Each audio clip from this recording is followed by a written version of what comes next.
하지도 말지어다. 아멘.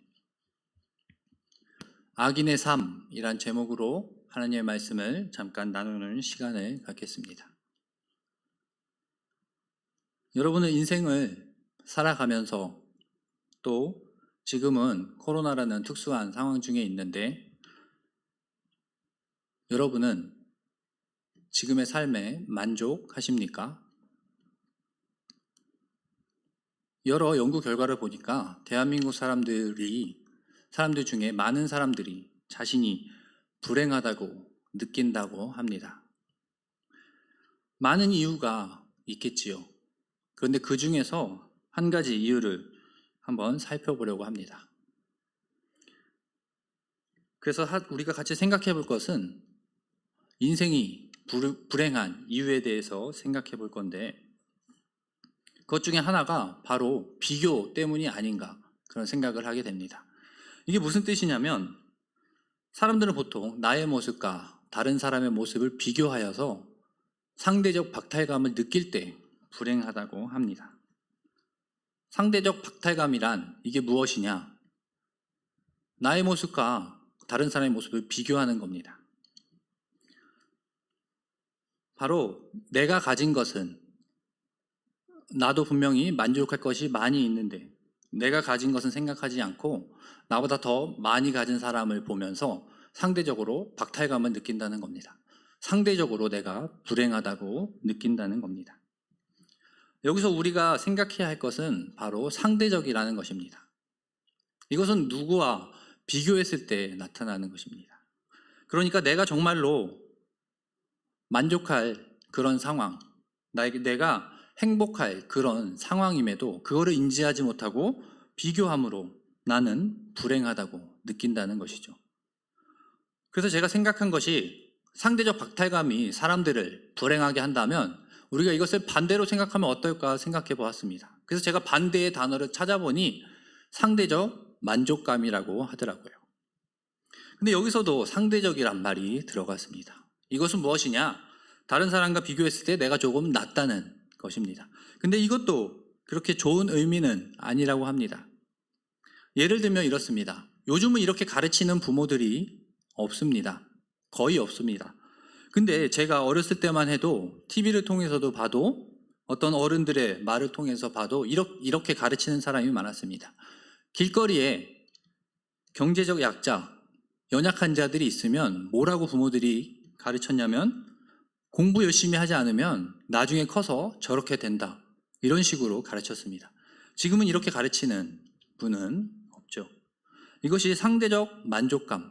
말이 상대적 만족감이지 이것은 내가 다른 사람보다 우월하다는 것이고 교만을 나타내는 것입니다. 그러니 상대적 만족감도 그렇게 좋은 의미는 아닙니다. 또 성경에서도 상대적 만족감 이것에 대해서 알 수 있는 구절이 있는데 바로 바리새인들의 기도입니다. 바리새인들이 뭐라고 기도했냐면 시장에서 사람들이 많은 골목에서 뭐라고 기도했냐면 길거리에 있는 세리들, 당시에 죄인이라고 생각했던 사람들이 가르치며 하나님 저를 저렇게 죄인으로 삼지 않으시고 바리새인으로 삼아주시니 감사합니다. 이런 기도를 한 것입니다. 이것도 옳은 일은 아닙니다. 그렇다면 우리가 어떻게 생활해야 하는지 해야 불행하지 않을 수 있는지 또 신앙생활에 있어서도 우리가 어떻게 신앙생활을 해야 하는지 오늘 본문 말씀을 통해서 살펴보려고 합니다. 오늘 본문 말씀은 잠언 24장 1절입니다. 함께 읽겠습니다. 시작. 너는 악인의 형통함을 부러워하지 말며 그와 함께 있으려고 하지도 말지어다. 우리가 읽으면 이해할 수 있는 부분입니다. 그렇죠? 악인의 형통함을 보면서 부러워하지 말라입니다. 왜 이러한 말씀을 우리에게 전하셨을까요? 잠언은 왜 이러한 말씀을 적어서 우리가 읽게 했을까요?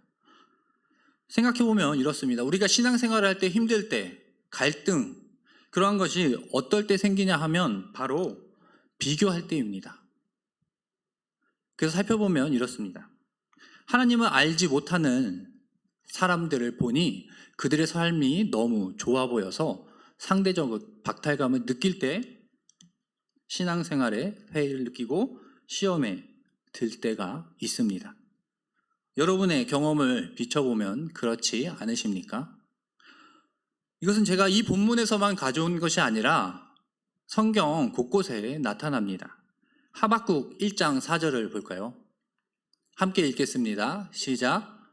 이러므로 율법이 해이하고 정의가 전혀 시행되지 못하오니 이는 악인이 의인을 에워쌌으므로 정의가 굳게 행하여 짐이니이다. 이것도 같은 의미입니다. 하박국이 하나님께 이렇게 외치는 것입니다. 악인들이 의인들을 괴롭힌다는 거예요. 그러한 의미에서 보면 정의가 굽었다.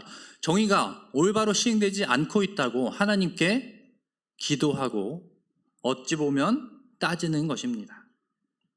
그래서 하박국 1장 2절에 이렇게 말씀합니다. 이것도 함께 읽겠습니다. 시작. 여호와여 내가 부르짖어도 주께서 듣지 아니하시니 어느 때까지리까 내가 강포로 말미암아 외쳐도 주께서 구원하지 아니하시나이다. 그렇습니다. 내가 지금 어려운 상황인데 악인들로부터 어려운 상황인데 하나님께 간구하는데 하나님은 그 기도를 들어주시지 않는 것 같다며 하박국이 외치는 것입니다. 이것도 비교할 때 악인들과 비교할 때 나타난 반응입니다. 예레미야에서도 나타납니다. 함께 읽겠습니다. 예레미야 12장 1절 읽겠습니다. 시작. 여호와여 내가 주와 변론할 때에 주께서 의로우시니이다. 그러나 내가 주께 질문하옵나니 악한 자의 길이 형통하며 반역한 자가 다 평안함은 무슨 까닭이니까? 똑같이 묻고 있죠. 하나님께 질문하고 있습니다. 어떻게 악인이 이렇게 형통할 수 있고 어떻게 이렇게 평안할 수 있는지, 그게 도대체 무슨 이유인지 알려달라고 하나님께 기도하고 있습니다. 예레미야, 하박국, 또 우리도 때때로 이렇게 고백할 때가 있지 않습니까? 왜 그럴까요? 그것은 바로 율법 때문이라고 할 수 있습니다. 율법은 뭐라고 말씀하냐면 이렇습니다. 율법을 지키면 하나님께서 복을 주신다. 반대로 율법을 지키지 않으면 하나님께서 벌을 주신다. 단순히 말하면 이렇지 않습니까? 그러니 율법을 모르는 악한 자들, 하나님을 모르는 자들이 벌을 받는 것이 당연한 것이고, 우리처럼 하나님을 믿는 우리는 복을 받는 것이 당연한 것이라고 생각을 할 수 있습니다. 근데 그렇지 못할 때 우리는 시험에 드는 것입니다. 시험에 드는 이유는 상대적 박탈감으로 제가 한 번 더 설명하려고 하는데, 사람의 눈으로 보기에는 악인의 길이 너무나 형통하기 때문에 시험에 들 때가 있습니다. 그렇다면 아까 봤던 율법의 말씀이 잘못된 것이냐? 율법이 거짓을 말하는 것이냐? 그렇지 않습니다. 율법이 잘못된 것이 아니라 우리의 생각이 잘못된 것이죠. 그래서 율법에 대해서 생각해 보면 이렇습니다. 복이 우리가 생각하는 것과 다른 것입니다. 또 악인에게 있을 벌도 우리가 생각하는 것과 다른 것이기 때문입니다. 무엇이 다르느냐 하나만 설명하면 이렇습니다. 악인이 받을 벌은 어찌 보면 이미 받은 것입니다. 왜냐하면 우리가 잘 알듯이 악인의 길은 멸망의 길이기 때문입니다. 그들의 삶에는 생명이 없습니다. 예수 그리스도를 알지 못함으로 그들은 생명이 없고 영원한 벌을 받을 수밖에 없는 것이죠.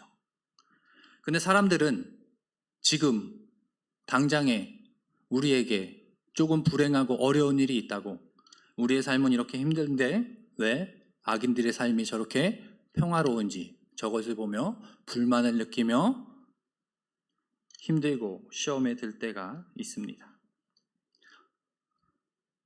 이러한 의미로 예수님께서 우리에게 비유로 설명해 주신 부분이 있습니다. 제가 한 달 전에도 한번 설명을 했었는데, 알곡과 가라지 비유입니다. 예수님께서 제자들에게 이 비유가 무슨 내용인지 또 설명해 주신 것을 또 잠깐 보면 제가 잠깐 설명을 하겠습니다.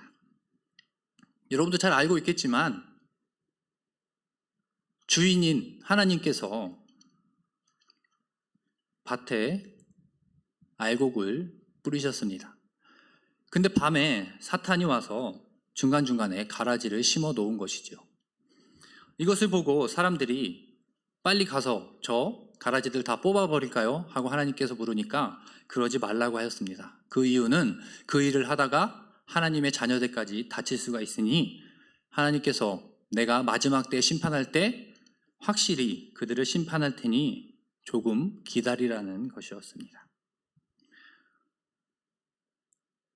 이것을 보면 예수님께서도 우리가 생각하고 있는 그것에 대해서 잘 설명해 주신 거라 생각할 수 있습니다. 이런 설명을 듣고 악인의 삶을 다시 보면 이렇습니다. 세상의 눈으로 보면 악인의 삶이 이 땅에서 형통하고 평안해 보일 수 있습니다. 그렇죠. 그들이 훨씬 더 우리보다 그들의 눈으로 보면 나은 것 같습니다. 때때로 그들 때문에 우리가 고통을 받고 박해를 받을 때도 있습니다. 또 손해를 볼 때도 있습니다. 우리는 율법을 잘 지키는데 손해를 볼 때가 있습니다. 그러나 그들은 이미 벌을 받은 것이고 앞으로 큰 심판을 받을 것입니다. 그렇다면 의인의 삶은 어떠한 삶이냐? 우리가 삶 속에서 이것입니다. 의인은 악인의 삶을 부러워하지 말고 같이 따르지도 말아야 합니다. 이러한 설명을 듣고 오늘 본문 말씀을 읽으면 더 잘 이해할 수 있습니다. 한 번 더 읽겠습니다. 시작. 너는 악인의 형통함을 부러워하지 말며 그와 함께 있으려고 하지도 말지어다. 그들의 삶을 보고 부러워하지 말고 비교하지 말고 좋아 보인다고 따라가지 말라는 것입니다. 그들의 길은 우리가 너무나 잘 알듯이 멸망의 길이기 때문입니다. 그럼 우리 누구를 바라봐야 하느냐? 바로 예수님을 바라봐야 합니다. 예수 그리스도를 통해서 우리는 구원에 이르고 의인이 되었기 때문입니다. 여기서 질문을 드리겠습니다. 여러분은 악인의 삶이 아직도 부러우십니까? 아직도 그들의 삶이 좋아 보이고 평안해 보이십니까? 아직도 하나님의 말씀을 따르고 율법을 지키는 일이 이 땅에서 손해보는 일이라는 생각이 드십니까? 우리는 그러한 생각을 버려야 할 것입니다. 그래서 이 말씀의 의미를 살펴보면 이렇습니다. 세상의 부와 명예가 아직도 좋아 보이고 악인의 길을 가고 싶어 악인처럼 행동한다면 우리 안에 하나님이 계실 곳이 없습니다. 그러한 생각을 한다면 우리는 예수님을 통해 구원을 받을 수 없습니다. 그러한 생각과 그러한 길은 악인의 삶이기 때문입니다. 절대로 의인의 삶이 아닙니다. 그들을 부러워하지 마십시오. 잠언 24장 17절 18절은 또 한 가지 더 우리에게 말씀합니다. 함께 읽겠습니다. 시작. 내 원수가 넘어질 때에 즐거워하지 말며 그가 엎드러질 때에 마음에 기뻐하지 말라. 여호와께서 이것을 보시고 기뻐하지 아니하사 그의 진노를 그에게서 옮기실까 두려우니라. 1절을 보고 이것을 보니 잘 이해할 수 있습니다. 이것은 뭐에 대한 경고냐 하면 악인이 벌을 받는 것을 보며 좋아하지 말라는 경고입니다. 그 이유는 이것입니다. 같이 좋아하며 하는 것은 우리는 우리의 신분을 알아야 합니다. 재판관, 심판을 하시는 분은 하나님이십니다. 그들이 벌을 받는다고 우리는 기뻐할 수 없습니다. 우리가 재판관이 아니기 때문이지요. 한마디로 악인의 삶을 부러워하지도 말고 그들이 잘못된다고 그들이 심판을 받는다고 그것으로 기뻐하지 말라고 말씀합니다. 그래서 오늘 말씀을 정리하면 이렇습니다. 악인의 삶에서 그들의 형통함을 부러워하지 말고 그들의 벌받음도 즐거워하지 말라. 의인의 삶은 하나님만, 예수님만 바라보는 것이라고 말씀합니다. 오늘 말씀을 통해 보면 우리가 조금 더 신앙생활을 잘 할 수 있지 않을까요? 시험에 들지 않고 잘 할 수 있지 않겠습니까? 왜냐하면 우리가 어려움을 겪는 것은 바로 이러한 비교, 악인들과의 비교 때문이기, 그러한 이유가 있기 때문입니다. 그래서 우리의 삶을 바라보면 오늘 말씀을 생각하면서 바라보겠습니다. 오늘 오전에 말씀하신 그것과 같은 것인데, 우리의 삶이 광야의 삶과 같다고 하였습니다. 근데 이스라엘 백성들은 자꾸 말로 죄를 지었습니다. 그들의 생각으로 죄를 지었습니다. 그들의 생각은 어찌 보면 애굽에 있던 삶과 비교한 것입니다. 분명히 애굽에서는 종이었습니다. 하나님을 통해 자유인이 되었습니다. 그런데 애굽에서의 조그만 삶, 먹는 것, 물, 또 집에서 자는 것, 이러한 것 때문에 그러한 비교를 통해 하나님께서 주신 참 은혜를 깨닫지 못한 것입니다. 그것이 죄입니다. 우리도 오늘 말씀을 통해서 우리의 삶을 거짓된 것, 헛된 것과 비교하여서 불행히 만드는 것이 아니라, 또 우리의 신앙생활에서 헛된 것을 통해 시험에 드는 것이 아니라 오직 하나님만 바라보며 오직 예수 그리스도만 바라보며 신앙생활하는 우리 모두가 되길 소망합니다. 기도하겠습니다.